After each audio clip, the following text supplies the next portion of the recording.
হাজার বছর ধরে আমি পথ হাঁটিতেছি পৃথিবীর পথে, সিংহল সমুদ্র থেকে নিশীথের অন্ধকারে মালয় সাগরে। অনেক ঘুরেছি আমি বিম্বিসার অশোকের ধূসর জগতে। আমি ক্লান্ত প্রাণ এক, চারিদিকে জীবনের সমুদ্র সফেন আমারে দুদণ্ড শান্তি দিয়েছিল নাটোরের বনলতা সেন। চুল তার কবেকার অন্ধকার বিদিশার নিশা, মুখ তার শ্রাবস্তির কারুকার্য।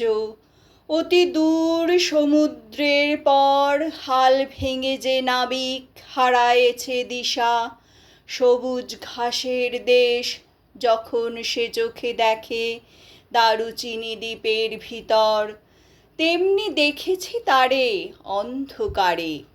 বলেছে সে, এতদিন কোথায় ছিলেন? পাখির নীড়ের মতো চোখ তুলে নাটোরের বনলতা সেন। সমস্ত দিনের শেষে শিশিরের শব্দের মতন সন্ধ্যা আসে, ডানার রৌদ্রের গন্ধ মুছে ফেলে চিল। পৃথিবীর সব রং নিভে গেলে পাণ্ডুলিপি করে আয়োজন, তখন গল্পের তরে জোনাকির রঙে ঝিলমিল।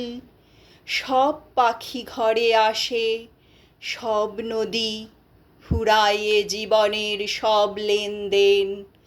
থাকে শুধু অন্ধকার মুখোমুখি বসিবার বনলতা সেন।